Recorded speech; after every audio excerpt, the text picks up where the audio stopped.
Oke, kali ini kita akan belajar tentang text classification. Kita akan coba untuk mengklasifikasikan atau memprediksi kelas atau kategori dari sebuah teks. Dataset yang akan kita pakai pada percobaan kali ini adalah data teks spam. Ya, teman-teman bisa cek di link berikut ini dan download. Oke, kalau kita buka, jika teman-teman pakai Jupyter Notebook, maka bisa langsung download di sini ya. Klik download dan akan terdownload. Kalau teman-teman pakai Google Colab seperti saya, maka kita harus copy API comment. Kita akan mengcopy comment untuk mendownload data tersebut, ya. Untuk selanjutnya teman-teman bisa cek link prosedur untuk mendownload data dari Kaggle. Ya, saya mulai ya. Dan di sini juga akan saya tunjukkan prosedurnya. Pertama, kalau kita mau mendownload data dari Kaggle, kita harus install package Kaggle. Ya. Setelah terinstall, maka kita harus upload file API key-nya yang menghubungkan antara Google Colab-nya kita dengan Kaggle. Oke. File API key-nya bisa teman-teman dapat dari melihat prosedur ini ya. Bisa dicek di sini. Oke, saya jalankan perintah ini. Dia akan minta saya untuk mengupload suatu file. Saya upload file API Kaggle yang sudah saya download sebelumnya. Formatnya adalah JSON. Oke, open. Kemudian saya langsung scroll ya, karena akan terbaca apa namanya username dan password saya. Ya. Selanjutnya yang kita lakukan adalah membuat direktori Kaggle di rootnya kita. Setelah kita buat direktori, file Kaggle JSON tadi kita akan kopikan ke direktori yang barusan kita buat. Oke. Oke, direktorinya sudah saya buat ya. Sekarang kita ubah permission dari file Kaggle JSON tersebut ya. Kita ubah permissionnya menjadi 600 atau read and write. Nah, setelah itu API comment yang telah kita copy tadi dari sini ya, sudah kita copy dari sini ya, kita kopikan, kita pastekan ke sini.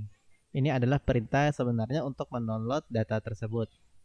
Kita pastekan. Oke.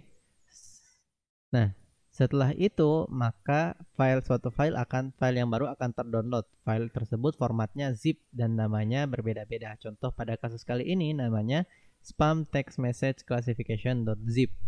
Nah, sudah dapat filenya, sekarang kita ekstrak filenya menggunakan perintah unzip. Oke, karena tadi sudah saya ekstrak, maka kali ini saya akan coba replace saja ya. Setelah diekstrak, saya dapat file spam text message 2017-08-20 data.csv. Ya. Sekarang file ini bisa langsung kita baca. Kita akan coba baca file ini menggunakan package pandas. Kita import pandas dan saya aliaskan dengan pd. Nah, kita akan baca data tersebut dan simpan ke dalam variabel df atau data frame-nya. Kita panggil pd.readcsv dan nama filenya. Oke, kita coba lihat dataset kita. DF.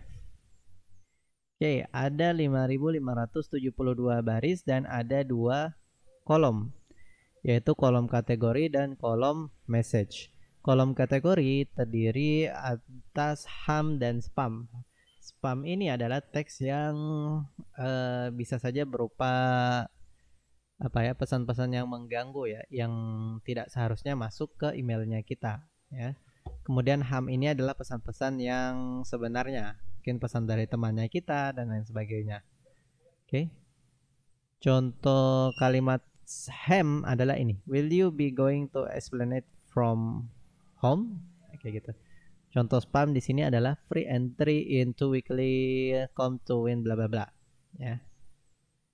Oke, coba kita describe dulu, kita lihat secara garis besar datanya kita. Data kita itu ada 5572 baris untuk kolom kategori dan juga untuk kolom message ya.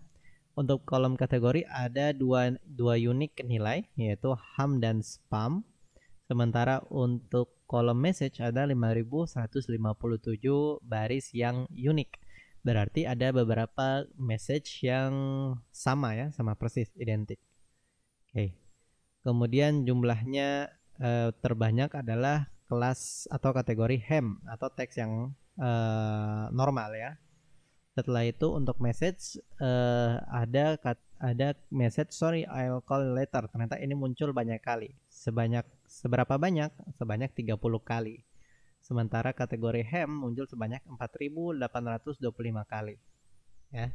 Coba kita plotkan. Kita grupkan berdasarkan kategori, kemudian kita hitung jumlahnya untuk setiap kategori dan kita plot menggunakan bar. Ya. Kalau lihat di sini ternyata untuk kelas hem atau kategori hem jumlahnya sangat banyak, ada 4825. Sementara untuk data kategori spam jumlahnya ada 5572 dikurang 4825. Hasilnya sekian, kurang lebih sekitaran 700 ya.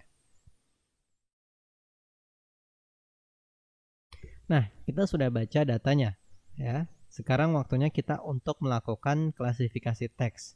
Metode klasifikasi yang akan kita pakai kali ini adalah multinomial naive bayes. Kita akan kemudian fitur dari teks tersebut akan kita ekstrak menggunakan TF-IDF vectorizer atau term frequency inverse document frequency.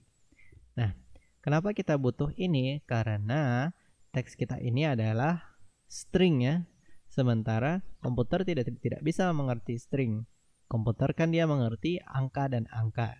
Maka teks ini harus kita ubah ke dalam bentuk angka dan angka. Dalam kata lain, kita harus mengekstraksi fitur dari teks ini. Oke, kemudian kita akan pisahkan dataset kita menjadi data training dan testing menggunakan kelas train test split. Kita jalankan dulu. Nah, hal yang pertama yang harus kita lakukan adalah menginitialize objek dari TF-IDF vectorizer dengan kemudian kita kirimkan juga nilai lowercase true. Lowercase sama dengan true ini untuk apa? Contoh, misalkan saya punya kata halo dan saya punya kata lain lagi halo dengan H yang kecil. Nah, komputer menganggap dua teks ini adalah dua kata yang berbeda. Padahal sebenarnya maksudnya sama. Kenapa? Karena satu hurufnya besar, satu hurufnya kecil. Jadi dianggap dua kata yang berbeda. Nah, seharusnya huruf besar ini kita jadikan huruf kecil. Sehingga akan dianggap sebagai satu kata yang sama. Ya. Bagaimana caranya? Caranya adalah dengan mengirimkan nilai lowercase sama dengan true. Oke. Saya delete ya.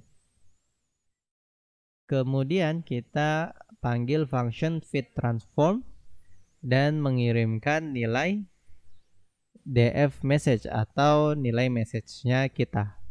Ya. Kita simpan di dalam variabel x di sini. Ya. Selanjutnya sebelum mulai training, kita akan pisahkan dataset kita menjadi data testing dan data training supaya kita bisa mengukur performa dari modelnya kita ya. Kita panggil class train test split, kita kirimkan nilai x ya yang sudah kita ekstrak fiturnya. Kemudian kita kirimkan nilai kategori. Setelah itu kita tentukan test size-nya 0,2 atau 20%. Kita taruh random state aja biar kalau kita split lagi datanya maka datanya tidak datanya yang terrandom hasilnya tetap sama ya walaupun terrandom. Nah, perintah ini akan mengembalikan tuple dengan 4 nilai yaitu secara berurutan adalah xtrain, xtest, ytrain dan ytest. Oke.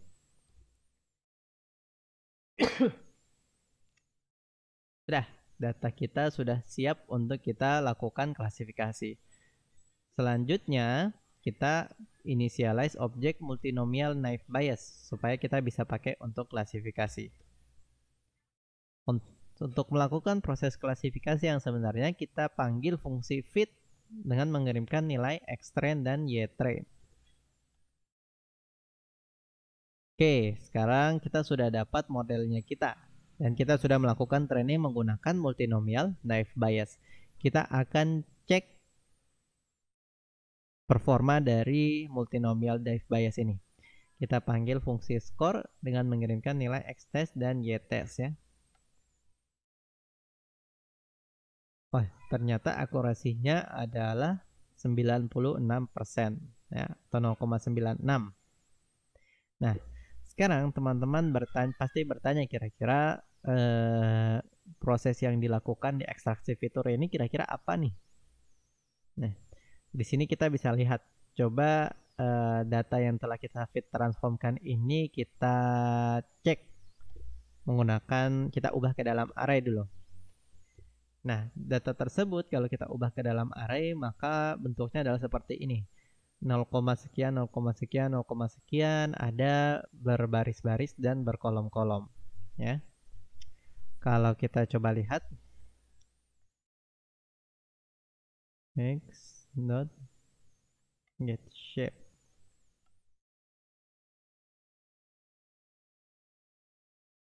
dan X ini adalah matriks dengan ukuran 5572 dikali 8709. 5572 teman-teman pasti sudah bisa tahu dari mana. Datangnya dari jumlah baris di dataset kita. Kemudian 8079 ini datangnya dari mana? Datangnya dari jumlah kata pada setiap baris di setiap dataset kita. Atau dengan kata lain, ini adalah nilai term frekuensi inverse document frequency. Jadi akan dihitung pertama berapa banyak kata sih yang ada di dalam dataset kita. Kita hitung go, until, jurong, point, crazy, available only. Oke, lar sampai kata name terakhir di sini. Ternyata jumlahnya ada 8.709 kata. Oke. Kalau mau lihat kata-kata apa saja yang terdeteksi, kita bisa panggil get feature names. Ternyata kata-kata yang terdeteksi dari dataset kita ada ini semua. Oke. Ternyata angka-angka di sini masih terdeteksi juga. Seharusnya kita hapus. Itu bisa jadi salah satu percobaan tersendiri. Accommodation voucher, accommodate, accommodation, according, accordingly, account, accounting, dan seterusnya. Ada 8.709 kata. Oke.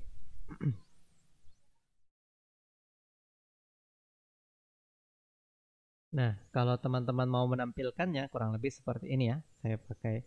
Saya gabungkan antara feature name ini dengan nilai-nilai di matriks ini. Kemudian saya masukkan di dalam data frame. Coba saya tampilkan ya. Nah, ini nih ada contohnya. Jadi misalkan untuk kata your di kalimat pertama nilai TF-IDF-nya adalah 0,0. Kemudian untuk kalimat kedua 0,0 dan seterusnya 0,0. Banyak yang 0 ya. Nah, nanti di tengah-tengah sini pasti ada kata yang nilainya 0, sekian gitu. Atau bahkan mungkin ada yang 1. Oke, sekarang kita sudah selesai melakukan text classification ya. Sekarang kita akan mencoba mengimport modelnya kita dan akan kita pakai di pertemuan selanjutnya. Oke, tapi untuk bagian ini teman-teman belum perlu paham dulu, tidak apa-apa, akan kita bahas di pertemuan selanjutnya. Oke, thank you.